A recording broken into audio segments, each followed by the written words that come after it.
ફરીવાર વિદ્યાર્થી મિત્રો આપણી યુટ્યુબ ચેનલમાં સ્વાગત છે. ઇલેક્ટ્રોકેમિસ્ટ્રી લેક્ચર 4માં આપણે ગયા લેક્ચરમાં દાખલાની વાત કરેલી હતી. હવે આ લેક્ચરમાં આપણે વાત કરીશું એક સૂત્ર છે જેનું નામ છે સાંદ્રતા કોષ અને વાહકતાની આપણે વાત કરીશું. તો સાંદ્રતા કોષ કોને કહેવાય? એક વસ્તુ યાદ રાખજો, જે કોષમાં અથવા જે ગેલ્વેનિક કોષમાં બંને સમાન અર્ધકોષ, ધ્યાન આપજો, બંને સમાન અર્ધકોષમાં વિદ્યુત ધ્રુવ સમાન હોય, વિદ્યુત ધ્રુવ કેવા હોય? સમાન હોય, તેને અથવા એ વિદ્યુત વિભાજ્ય સમાન હોય તે વિદ્યુત વિભાજ્યના દ્રાવણની સાંદ્રતા, ધ્યાન આપજો, દ્રાવણની સાંદ્રતા કેવી હશે? જુદી જુદી હોય છે. દ્રાવણની સાંદ્રતા કેવી હોય? જુદી જુદી. ધ્યાન આપજો, બે કોષ છે એ બંને સમાન છે, અર્ધકોષો, એના વિદ્યુત ધ્રુવ પણ કેવા હોય? સમાન. દાખલા તરીકે તમે ઝીંક અને કોપરના બે ડેન્જલ કોષમાં બે અલગ અલગ લીધા. હવે આ બાજુ શું સમજવાનું કે બંને સર ઝીંક છે, બંનેમાં ZnSO4 નું દ્રાવણ છે, પરંતુ એની સાંદ્રતા કેવી છે? જુદી જુદી છે. તો આવા કોષને કેવો કોષ કહેવાશે? સાંદ્રતા કોષ કહેવાય છે. તો હું એક ઉદાહરણ લખું છું કે પ્લેટિનમ, હાઇડ્રોજનનો અર્ધકોષ લખું છું, platinum H2 gases give H plus C1 double slash એટલે ક્ષાર સેતુ H plus C2 slash H2 gas slash platinum. Okay, ચાલો હવે આને આપણે નંષ્ટ સમીકરણમાં મૂકીએ. અહીંયા તમે જુઓ તો ડાબી તરફ અને જમણી તરફ બે એક જ સમાન શું છે? કોષ છે, પરંતુ આની સાંદ્રતા C1 છે જ્યારે આની સાંદ્રતા શું છે?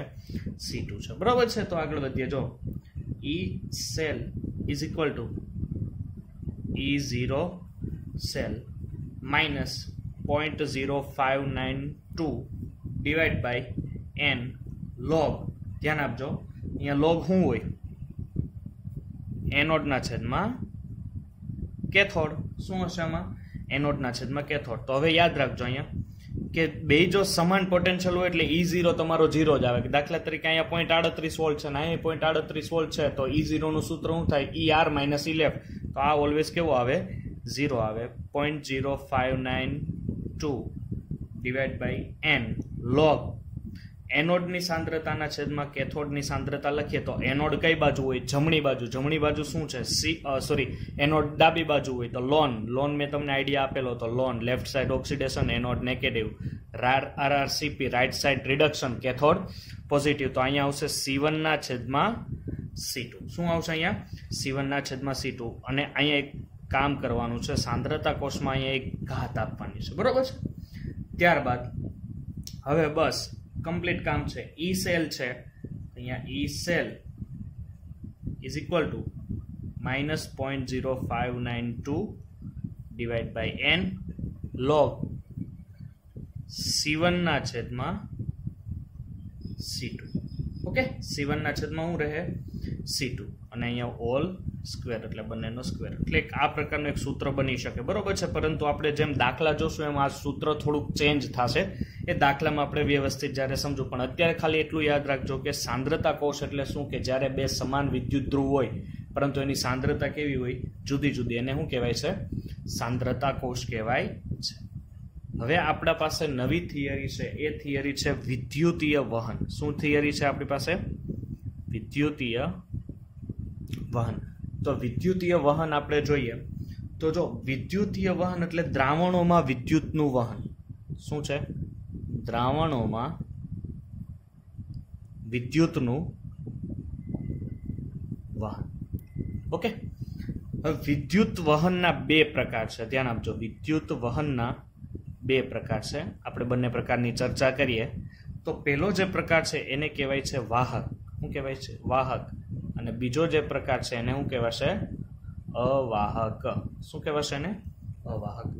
વાહકના પણ પાછા બે પ્રકાર છે. ધ્યાન આપજો, વાહકના પણ પાછા બે પ્રકાર છે. એક હોય છે ધાત્વિક વાહક. કેવો વાહક? ધાત્વિક વાહક. અને એક હોય છે વિદ્યુત વિભાજ્ય વાહક. કેવો? વિદ્યુત વિભાજ્ય વાહક. એક હોય છે ધાત્વિક વાહક અને એક હોય છે વિદ્યુત વિભાજ્ય વાહક. હવે ધાત્વિક વાહકના ઉદાહરણો તો કહીએ એટલે તમારા મગજમાં પેલું જ આવે સર ધાતુ, પછી સર મિશ્ર ધાતુ, ત્યારબાદ મુક્ત ઇલેક્ટ્રોન. ઓકે, આ બધા જ કેના ઉદાહરણ છે? ધાત્વિક વાહકના ઉદાહરણો છે. ત્યારબાદ અહીં એક વસ્તુ ધ્યાન આપજો કે દ્રાવણમાં જેમ મુક્ત ઇલેક્ટ્રોન હશે, ધ્યાન આપજો, જેમ મુક્ત ઇલેક્ટ્રોન હોય એમ વિદ્યુતનું વહન થાય, કારણ કે વિદ્યુતના વહન માટે એને એક માધ્યમની જરૂર હોય છે, બરોબર? એને એક માધ્યમ મળી રહે તો એનું સરળતાથી વહન થાય છે, તો મુક્ત ઇલેક્ટ્રોન એમાં મહત્વનો ભાગ ભજવે છે.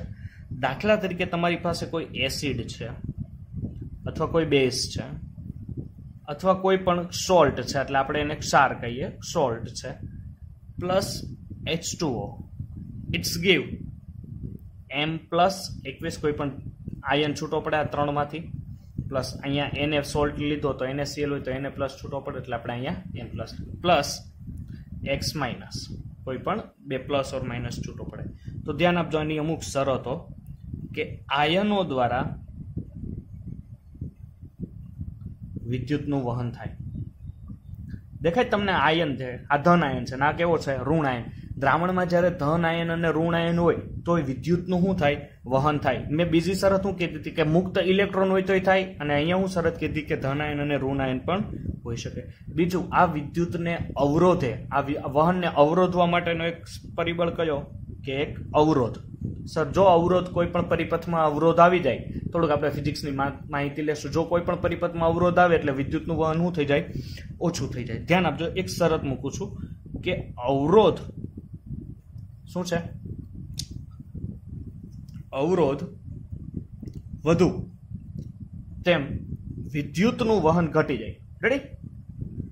તમે ગાડી લઈને જાઓ છો, જેમ તમારા ગાડી લઈને જાઓ છો તો જેમ રસ્તામાં ખાડા આવે, બમ્પર આવે, એમ તમારી ગાડીની સ્પીડ કેવી થઈ જાય? ધીમી થઈ જાય. એવી જ રીતના પરિપથમાં જેમ અવરોધ આવે એમ વિદ્યુતનું વહન કેવું થઈ જાય? ઘટી જાય. જો અવરોધ ઓછો હોય એટલે મીન્સ કે તમે સારા એવા હાઈવે ઉપર ગાડી ચડાવી છે એટલે તમારી ગાડી સ્પીડમાં જાય, એનું મિનિંગ કે વિદ્યુતનું વહન વધે છે. શું થાય છે? વિદ્યુતના વહનમાં વધારો થાય છે. હવે આ વિદ્યુતનું વહન આપણે કઈ રીતના માપશું એના અવરોધ વિશેની આપણે ચર્ચા કરીએ આગળ. તો ચાલો આપણે એની ચર્ચા આપણે આગળ વધારીએ. તો ધ્યાન આપજો કે અવરોધ એના માટેની ચર્ચા કરવા માટે આપણી પાસે એક માપન પદ્ધતિ છે અથવા એક માપનની જે પ્રયોગ છે એ છે વિસ્ટન બ્રિજ. કદાચ તમે ફિઝિક્સની જે પ્રેક્ટિકલ પ્રાયોગિક જે ક્લાસ હોય એમાં 12મા ધોરણમાં કે 11મા ધોરણમાં તમે લગભગ આની ચર્ચા ફિઝિક્સમાં કરેલી હશે. વિસ્ટન બ્રિજ, બરોબર છે? તો ધ્યાન આપજો કઈ રીતે. તો હું આખી એક રચના દોરું છું, એક આખી માહિતી તમને આપવા જઈ રહ્યો છું, અને આના ઉપરથી મેક્સિમમ દાખલાઓ પૂછાતા હોય છે વાહકતા માટેના. તો હું ધ્યાન આપજો, એક આપણી પાસે એક અહીંયા એક નળાકાર છે. શું છે? નળાકાર. ઓકે, એક આ નળાકાર છે. અથવા જો તમે લોકો નળાકાર નથી લેતા તો તમે એ નળાકારની જગ્યાએ કોઈ પણ એક લંબચોરસ આ પ્રકારનું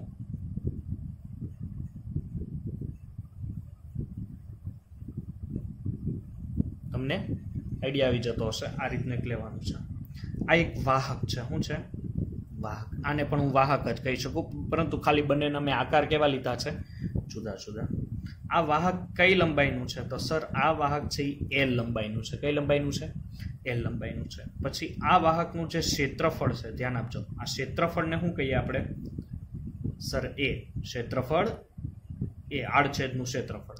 આ બાજુ આવો તો આ જે ક્ષેત્રફળ છે એ પણ કેનું છે? આડછેદનું ક્ષેત્રફળ છે. ક્ષેત્રફળ જેને તમે કેના વડે દર્શાવો છો? એ વડે દર્શાવો છો. ઓકે, આ ધ્યાન આપજો. આ જે આટલી રચના છે એની આ કેટલો હોય? 1 મીટર સ્ક્વેર હોય. કેટલો હોય એની રચના? 1 મીટર સ્ક્વેર, જે આટલો ભાગ છે. હવે એક સૂત્ર જે તમને હું આપવા જઈ રહ્યો છું. હવે વાહક આપણે શું છે, એક સિમ્પલ ટ્રીક દેખાડું છું. આ તમારી પાસે વાહક છે. રેડી? આ છેડેથી તમે ચાલુ કરો અને આ છેડે સુધી તમે વિદ્યુતનું વહન કરો છો, તો આ છેડેથી આ છેડે સુધી જે તમે વિદ્યુતનું વહન કરો છો, આ વિદ્યુતના વહનમાં તમને અહીંથી અહીંયા પહોંચતા કેટલો અવરોધ મળે છે, કેટલો આર મળે છે. ધ્યાન આપજો, અવરોધનો એકમ થાય છે, સોરી, અવરોધને દર્શાવે છે સંજ્ઞા આર વડે. તો આર કેટલો છે એ તમારે મેળવવાનો છે. તો એના માટે એક સૂત્ર છે કે આર પ્રપોઝનલ ટુ, તો અવરોધ કોના ઉપર આધાર રાખે? લંબાઈના છેદમાં આડછેદનું ક્ષેત્રફળ. ઓકે, કોના છેદમાં? લંબાઈના છેદમાં આડછેદનું ક્ષેત્રફળ. તો આમ જેમ લંબાઈ આડછેદનું ક્ષેત્રફળ વધે એમ અવરોધમાં શું જોવા મળે? ઘટાડો. જેમ લંબાઈ વધે એમ અવરોધ વધે. તો હવે હું જો આ પ્રપોઝનલ ટુ છે એ કાઢું તો અહીંયા R is equal to rho into L by A. શું હશે? R is equal to rho into L. આ રો ક્યાંથી આવ્યો? જ્યારે મેં અહીંયાથી હું કાઢ્યો, ચાલે છે પ્રપોર્શનલ કાઢ્યો, અને આ રોને ધ્યાન આપજો, આ રોને શું કહેવાય છે? સમપ્રમાણતા અચળાંક. શું કહેવાય છે એને? સમપ્રમાણતા અચળાંક. એટલે આ યાદ રહેવું જોઈએ. ચાલો, આર નો એકમ, અવરોધનો એકમ જે છે ને, એ અવરોધનો એકમ તમને બધાને આઈડિયા છે કે સર એને ઓહમ કહેવાય, અને ઓહમની સંજ્ઞા છે આ રીતની કંઈક ઓહમની સંજ્ઞા છે. ઓકે, અને ત્યારબાદ જો એસઆઈ એકમની વાત કરવામાં આવે તો kilogram into metre square to siemens square into ampere, sorry, siemens cube into ampere square રીતે દર્શાવે છે. ચાલો, હવે આપણે મેળવીએ, અહીંયા સુધી કદાચ તમને આઈડિયા આવી ગયો હશે. હવે મેળવીએ આપણે અવરોધકતા. શું છે? અવરોધકતા અને વિશિષ્ટ વાહકતા. ઓકે, તમારી પાસે એક સૂત્ર અહીંયા છે, જો R is equal to rho into L by A. Okay, તો હું એ જ સૂત્ર મૂકું છું, R is equal to rho into L by A. હવે હું કરું, ધ્યાન આપજો, આ રોને હું કરતા બનાવું, રોને કરતા બનાવું એટલે આ એ ક્યાં જશે? ઉપર, અને એલ ક્યાં જશે? નીચે. એટલે અહીંયા આર ઇન્ટુ એ અપોન એલ. બરોબર છે? એટલે આ જે સપ્રમાણતા અચળાંક કહેતા હતા એને હવે તમે શું કહી શકશો? સર, અમે એને કહી શકીએ અવરોધકતા. બરોબર છે? કે અવરોધકતા કેટલી છે, આ અહીંથી અહીંયા જવા માટેની અવરોધકતા કેટલી છે. બીજી વસ્તુ કે એને તમે બીજું શું કહી શકો? સર, અમે એને વિશિષ્ટ અવરોધ પણ કહી શકીએ. શું કહી શકો એને? વિશિષ્ટ અવરોધ. ધ્યાન આપજો, આ સૂત્ર જ મહત્વના છે. દાખલામાં આ સૂત્ર આવશે એટલે બેઠા તમારે કઈ જગ્યાએ કયું સૂત્ર વાપરવાનું અહીંથી જોઈ લેજો. ત્યારબાદ વિશિષ્ટ અવરોધો કહેવાય છે. બીજું શું કહેવાય? સર, અહીંયા પ્રતિરોધકતા. તો ત્રણે ત્રણ નામ કમ્પ્લીટલી યાદ રહેવા જોઈએ. ભૂલે ભલે બીજું બધું, પણ આ ત્રણ નામ ભૂલાવા જોઈએ નહીં. ઓકે, ચાલો, હવે આને આપણે એકમની વાત કરીએ. તો એકમ શું છે? તો જે આપણે અવરોધકતાનો એકમનો વાત કરીએ તો હું અહીંયા એકમ તમને દર્શાવું, તમને આઈડિયા આવશે. આરનો એકમ શું હોય છે? સર, ઓહમ હોય છે. ચાલો, હવે એ છે એટલે આડછેદનું ક્ષેત્રફળ. અને મેં તમને જણાવ્યું હતું આડછેદના ક્ષેત્રફળ માટે શું હોય? 1 મીટર સ્ક્વેર. ઓકે, તો અહીંયા 1 metre square divide by L નો એકમ. Sir, metre. લંબાઈનો એકમ શું હોય છે? મીટર. તો અહીંયા આપણે મીટર લખીએ. અહીંયા મીટર, સોરી, અહીંયા મીટર કેન્સલ, એટલે અહીંયા શું વધશે? Ohm into metre. Okay, 1 metre એટલે આપણે એને સંજ્ઞા કહી શકીએ. એટલે હું એમ કહી શકું કે 1 ohm metre is equal to 100 ohm centimetre. કારણ કે 1 metre is equal to 100 centimetre, એ તમને આઈડિયા આવી જશે. બરોબર? અથવા હું એમ કહી શકું, સર, 1 ઓહમ સેન્ટીમીટર એટલે 0.001 ઓહમ મીટર. ઓકે, આ તો ગણિતની મેં તમને ચર્ચા કરી, એ તમને કદાચ આઈડિયા આવે જો ગણિતમાં તમે માસ્ટર માઇન્ડ હોય તો. ચાલો, આપણે શું મેળવ્યું? અવરોધકતા. તો અવરોધકતા આપણને કેમ મળી? કે જે આ સપ્રમાણતા અચળાંક છે, સપ્રમાણતાને અચળાંકને કરતા બનાવો એટલે તમારો સપ્રમાણતા અચળાંક જ શું થઈ? અવરોધકતા. ઘણીવાર એને શું કહેવાય છે? વિશિષ્ટ અવરોધ. અને ઘણીવાર એને પ્રતિરોધકતા પણ કહેવાય છે. જો દાખલામાં તમને આ ત્રણમાંથી કોઈ પણ એક વસ્તુ માંગે તો આ જ સૂત્ર તમારે મૂકવાનું રહેશે. રકમમાં તમને આર આપી દે, એ આપી દે અને ડિવાઈડ બાય એલ આપી દે. ઓકે, ચાલો, હવે આપણે આગળ સૂત્ર તરફ વધીએ. તો હવે આપણે શું મેળવવાનું છે? વાહકતા. બરોબર છે? અથવા ઘણીવાર એને વિશિષ્ટ વાહકતા પણ કહેવાય છે. તો આપણે ચાલો વિશિષ્ટ વાહકતા મેળવીએ. તો અહીંયા હું વાહકતા લખું છું, અને વાહકતાની ખાસ કરીને એક ધ્યાન વસ્તુ આપજો કે એની જે વ્યાખ્યા છે, વ્યાખ્યા શું થશે ખબર? અવરોધના, ધ્યાન આપજો, અવરોધના વ્યસ્તને કેના અવરોધના વ્યસ્તને શું કહેવામાં આવે છે? વાહકતા કહેવાય છે. એટલે હું લખું અવરોધના વ્યસ્તને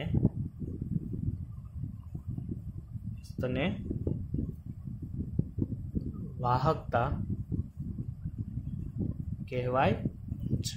ઓકે, હવે અવરોધ છે આપણી પાસે. રેડી? હવે એનો વ્યસ્ત કરી નાખું. વાહકતાને ધ્યાન આપજો, જી વડે દર્શાવવામાં આવે છે. વાહકતાને કેના વડે દર્શાવવામાં આવે છે? જી વડે. અવરોધનું આપણી પાસે સૂત્ર છે. ચાલો હું કરી નાખું 1/ρ, R. એટલે હવે તમને સમજાશે. અવરોધ છે એનો વ્યસ્ત કરી નાખો એટલે 1/r = જી, જેને શું કહેવાય છે? વાહકતા. જોવો તો ધ્યાન આપો તો અવરોધનું સૂત્ર છે તમારી પાસે? હા સર છે. તો જી = અવરોધનું સૂત્ર શું છે કે સર અમારી પાસે જે અવરોધનું સૂત્ર છે કંઈક આ રીતનું છે કે ρ ઇન્ટુ, અહીંયા ધ્યાન આપજો, ρ ઇન્ટુ L અપોન A. તો શું થશે? અહીંયા છેદનો છેદ અંશમાં જશે, છેદનો છેદ અંશમાં જાય તો A into ρ into A. Okay, તો ચાલો હવે આપણે આગળ વધીએ. તો જી નું આપણી પાસે સૂત્ર આવ્યું sir A upon ρ into L. હવે હું બે આ પદ અલગ અલગ પાડું છું. તો હું આમ કહી શકું 1/ρ into A/L. Okay, 1/ρ into A/A.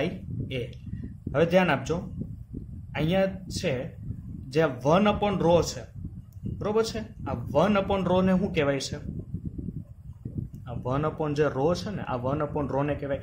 આપણે ρ ને શું કહેતા? અવરોધકતા, વિશિષ્ટ અવરોધ અથવા પ્રતિરોધકતા કહેતા. અવરોધકતા, વિશિષ્ટ અવરોધ અને પ્રતિરોધકતા. તો 1/ρ એટલે એનાથી ઊંધું.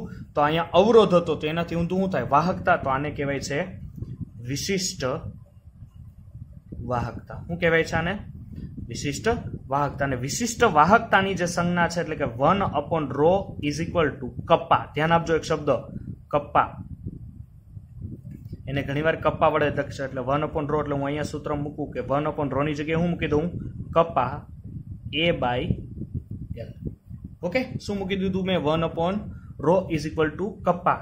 ρ ને શું કહેતા? સર અવરોધકતા. અવરોધકતાના વ્યસ્તને શું થાય? અવરોધ. એક વસ્તુ વિચારજો, અવરોધનો શું થશે? વિરોધાર્થી તો વાહકતા. તો આપણે એને 1/ρ ને શું કહેશું? વિશિષ્ટ વાહકતા. વાહકતા માટેનું સૂત્ર અવરોધના વ્યસ્તને વાહકતા કહેવાય છે. બરોબર છે? અવરોધના વ્યસ્તને. વિશિષ્ટ વાહકતા કોને કહેવાય? તો અવરોધકતાના વ્યસ્તને શું કહેવાય છે? વિશિષ્ટ વાહકતા. એટલે બંને વસ્તુ જોઈન્ટ કરી લેજો. ફરી એકવાર કહું છું કે અવરોધનો જો વ્યસ્ત હોય તો એને તમે વાહકતા કહો છો, અને ρ એટલે કે અવરોધકતાનો વ્યસ્ત, અવરોધકતા એટલે 1/ρ થયો, એના વ્યસ્તને શું કહેવાશે? વિશિષ્ટ વાહકતા કહેવાશે. તો આઈ હોપ તમને એટલો અહીંયા આઈડિયા આવી ગયો હશે. ચાલો હવે થોડોક એનો એકમ કહી દઉં. તો કે વાહકતાનો જે એકમ છે, વાહકતાનો એકમ એને કહેવાય છે વાહકતાનો. એટલે પેલી વસ્તુ કે આ કોનો વ્યસ્ત છે? તો 1/r. બરોબર છે? તો 1/r. r નો એકમ શું હતો? ઓહમ. હવે r કેવો થઈ ગયો? 1/r થઈ ગયો. એટલે હું અહીં લખું 1/ઓહમ. અને 1/ઓહમ ન લખવું હોય તો હું એમ કહી શકું ઓહમ ઇન્વર્સ. બરોબર છે? Ohm inverse. અને એને ઘણીવાર ઓહમનો અડધું ઊંધું શું થશે? મોહ. તો આને ઘણીવાર મોહ પણ કહેવામાં આવે છે. અને આ રીતના ન દર્શાવતો, ઘણીવાર એને ઘણી, ધ્યાન આપજો, ઘણી રીત વડે આને દર્શાવવામાં આવે છે. એટલે આ બધી રીત તમારે યાદ રાખવી પડશે. ઓકે, ચાલો હવે હું અહીંયા શું કરું છું? હું કપ્પાને કરતા બનાવું છું. કોને કરતા બનાવું? કપ્પાને. જો હું કપ્પાને કરતા બનાવું તો કપ્પા = જી. હવે એ છે એ ઉપર છે, હવે બરોબર છે? એલ છે એ છેદમાં પેલી બાજુ જાય તો ઉપર, એટલે એ ઉપર છે એ છેદમાં આવશે એટલે એલ. બરોબર છે? એટલે L/A. અને શું કહેવાશે? કે ને તમે શું કહેતા? જો તો જરીક કે ને સર, કે એટલે 1/ρ અને 1/ρ એટલે વિશિષ્ટ વાહકતા. તો હું અહીંયા લખું છું વિશિષ્ટ વાહકતા = જી ને શું કહેતા? વાહકતા. અને ધ્યાન આપજો, હવેનો શબ્દ L/A છે, L/A ને કહેવામાં આવે છે કોષ અચળાંક. શું કહેવામાં આવે છે એને? કોષ અચળાંક કહેવામાં આવે છે. તો કમ્પલસરી આ એક વસ્તુ યાદ રાખી લેજો. ફરીથી નોટ ડાઉન કરવી હોય તો હું આ રીતના તમને ધીરે ધીરે મૂકી દઉં છું. વિડીયો સ્ટોપ કરીને તમે એ જોઈ શકો છો. ઓકે,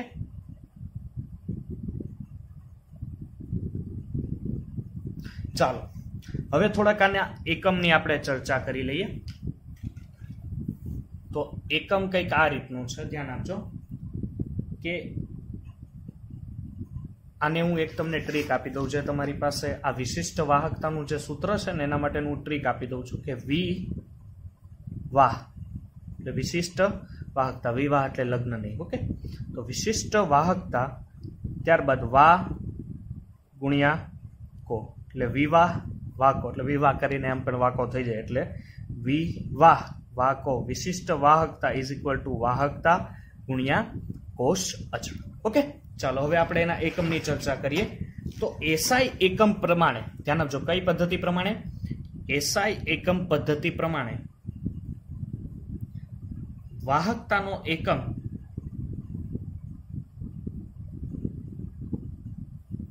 સિમેન્સ, ધ્યાન આપજો શબ્દ કેવો છે?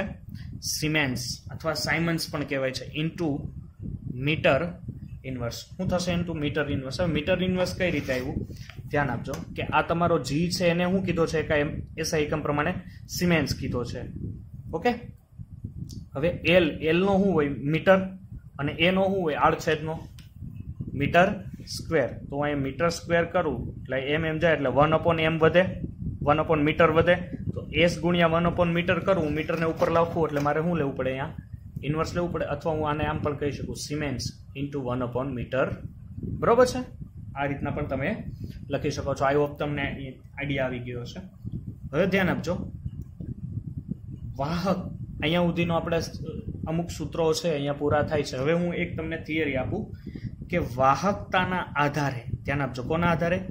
વાહકતાના આધારે વર્ગીકરણ. ઓકે, વાહકતાના આધારે આપણે થોડુંક વર્ગીકરણ કરીએ, અને વર્ગીકરણ કઈ રીતનું છે આપણે જોઈએ. તો કુલ 4 વાહકો હોય છે. એક હોય છે અતિવાહકો, વાહકો, અર્ધવાહકો અને અવાહકો. ઓકે, તો આપણે ચર્ચા કરીએ. તો ધ્યાન આપજો, હું અહીંયા એક નીચે લાઈન ડ્રો કરું છું, તમને આઈડિયા આવશે. પેલું છે અતિવાહકો. કેવા છે? અતિવાહકો. તો આ અતિવાહકોમાં પ્રતિરોધકતા, ધ્યાન આપજો શબ્દ પ્રતિરોધકતા. તો પ્રતિરોધકતા એટલે શું? તો મેં હમણાં તમને આગળનું સૂત્ર કીધું કે પ્રતિરોધકતા એટલે શું થશે? રો. ઓકે, જેને તમે વિશિષ્ટ અવરોધ, અવરોધકતા અથવા પ્રતિરોધકતા કહી શકો છો. કે જો પ્રતિરોધકતા, ધ્યાન આપજો અહીંયા, જો પ્રતિરોધકતા કેવી હોવી જોઈએ? શૂન્ય હોવી જોઈએ. એટલે એમાં કોઈ પણ પ્રકારનો પ્રતિરોધક કે અવરોધ હોય નહીં, તો એ કેવા કહેવાશે? અતિવાહકો કહેવાશે. બીજું, આમાં વાહકતા કેવી હોવી જોઈએ? અનંત. વાહકતા કેવી હોય છે? એમાં અનંત, કોઈ પણ પ્રકારનો અવરોધ છેક સુધી આપણને નડતો નથી. બીજું કે કેમાં જોવા મળે? ધાતુ અને મિશ્ર ધાતુમાં જોવા મળે. ઓકે, અતિવાહકો કેમાં જોવા મળે? ધાતુ અને મિશ્ર ધાતુમાં તમને જોવા મળે. પણ અહીંયા એક શરત છે, અને આ શરતના MCQ તમને બહુ પૂછાશે, એટલે ખૂબ યાદ રાખજો કે અતિવાહકોમાં ધાતુ અને મિશ્ર ધાતુ છે, પણ તમારી પાસે એક શરત મૂકી દે કે આ ધાતુ અને મિશ્ર ધાતુ એ 0 કેલ્વિનથી 15 કેલ્વિનની વચ્ચે હોવા જોઈએ, તો જ કમ્પલસરી આમાં અતિવાહકો જો હશે. બીજું છે સિરેમિક્સ. બરોબર છે? તો સિરેમિક્સ એટલે શું થશે? આપણે સિરામિક જોઈએ, લાદી છે, ટાઇલ્સ છે, બરોબર છે, એ સિરામિક. અને ધ્યાન આપજો, સિરેમિક્સ અને મિશ્ર ઓક્સાઇડ. ઓકે, આ મિશ્ર ઓક્સાઇડ પણ અતિવાહકો છે, પણ આની પણ શરત છે. આ ક્યાં સુધીનો હોવો જોઈએ? 150 કેલ્વિન તાપમાન સુધીનો. એટલે અતિવાહકોની અહીંયા થોડીક ચર્ચા થઈ. હવે આપણી પાસે આવે છે વાહકો. કોણ આવે છે? વાહકો. તો ધ્યાન આપજો, આમાં કોણ કોણ હાજર હશે? ધાતુ અને મિશ્ર ધાતુ. ઓકે, ધાતુ અને મિશ્ર ધાતુ હશે. ત્યારબાદ અધાતુ તરીકે કોણ હશે? Carbon black. આ બધા જ કેવા છે? વાહક. કાર્બન બ્લેક, ગ્રેફાઇટ, કાર્બનિક પોલિમર, કાર્બનિક પોલિમર છે. ત્યારબાદ એમાં ઘણા એવા સંયોજનો હશે, દાખલા તરીકે પોલી એનિલિન છે, પોલીપાયરોલ છે. ધ્યાન આપજો, આના કોઈ સૂત્રની કોઈ ચર્ચા નથી, ખાલી નામ જ તમારે યાદ રાખવાનું છે. પોલીપાયરોલ છે. આ બધા જ સંયોજનો હશે. એમાં કયા કયા તત્વો હાજર હોય તો કાર્બન, હાઇડ્રોજન ને ઘણીવાર નાઇટ્રોજન નોસ. બરોબર છે. NOS નાઇટ્રોજન, ઓક્સિજન, સલ્ફર પણ હાજર હોય કે જેનો ઉપયોગ તમે લોકો બેટરી છે, પછી કોઈ પણ ટ્રાન્ઝિસ્ટર છે, આ ટ્રાન્ઝિસ્ટર્સમાં તમે એનો ઉપયોગ કરી શકો છો. બીજું, વાહક કોને આધારે થાય કે સર જો એમાં મુક્ત ઇલેક્ટ્રોન હાજર હોય તો. જો દાખલા મેં તમને આગળ પણ વાત કરી, કોઈ પણ વાહકતા માટે કાં તો આયનીય હોય, કાં તો ધન આયન, કાં તો ઋણ આયન હોવો જોઈએ, અથવા ઇનકેસમાં તમારી પાસે શું હોવું જોઈએ? મુક્ત ઇલેક્ટ્રોન. ધ્યાન આપજો, મુક્ત ઇલેક્ટ્રોન હશે એમ વિદ્યુતનું વહન બહુ ઝડપી થાય. ત્યારબાદ તેને જો મુક્ત ઇલેક્ટ્રોન હોય તો ઘણીવાર એને કેવું કહેવામાં આવે છે? ઇલેક્ટ્રોનીય વાહકતા કહેવાય છે. શું કહેવાય છે ને? ઇલેક્ટ્રોનીય વાહકતા. તો ઇલેક્ટ્રોનીય વાહકતા કયા પરિબળ ઉપર આધાર રાખે છે? તો પેલી વસ્તુ સ્વભાવ અને બંધારણ. સ્વભાવ અને બંધારણ ઉપર તે આધાર રાખે છે. ઓકે. ત્યારબાદ સંયોજકતા ઇલેક્ટ્રોન ઉપર. કોના ઉપર? સંયોજકતા ઇલેક્ટ્રોન પર તે આધાર રાખે છે. અને બીજું આપણે જો થર્ડ લઈએ તો તાપમાન ઉપર આધાર રાખે છે. તો એક વસ્તુ અહીંયા નોટ ડાઉન કરજો કે વાહકતા પ્રોપોર્શનલ ટુ 1 તાપમાન. જેમ તાપમાન વધશે એમ વાહકતા ઘટશે, જેમ વાહકતા વધે એમ તાપમાન ઘટે. ઓકે. એટલે આ વાહકતા માટેના શરતો છે અમુક. ત્યારબાદ છે અર્ધવાહકો. કેવા છે? અર્ધવાહકો. ધ્યાન આપજો, ડોપિંગ કરેલ સિલિકોન. હવે આ જે ડોપિંગ કરવું એટલે શું, એ તમને ચેપ્ટર નંબર 1 જ્યારે ચાલશે ત્યારે ચેપ્ટર નંબર 1માં તમને આઈડિયા આવી જશે કે ડોપિંગ એટલે શું. એટલે એના ઉપર કોઈ લાંબી થિયરીમાં અત્યારે ચર્ચામાં પડવું નથી આપણે. એટલે બીજું એની સાથે સાથે ગેલિયમ આર્સેનિક, આ બધી વસ્તુ તમને ચેપ્ટર નંબર 1માં ઘન અવસ્થામાં ડોપિંગ આધારે બધી જ વસ્તુ તમને જાણકારી મળશે. અને અર્ધવાહકો જેમાંથી વહન કેવું હોય? ખૂબ જ અડધું. અને હવે શું આવે છે? અવાહક, કે તેમાંથી કોઈ પણ પ્રકારનું વહન વિદ્યુતનું થઈ શકતું નથી. દાખલા તરીકે કાચ છે, સિરામિક છે, આવી વસ્તુઓ છે કે જેમાંથી વિદ્યુતનું વહન થઈ શકતું નથી. તો આ વાહકતાના આધારે કુલ એના 4 પ્રકાર હતા: અતિવાહકો, વાહકો, અર્ધવાહકો અને અવાહકોની આપણે અહીંયા ચર્ચા કરી છે. ઓકે, ચાલો હવે પછીના લેક્ચરમાં આપણે આગળની ચેપ્ટરની ચર્ચા કરીશું, લેક્ચર નંબર 6માં.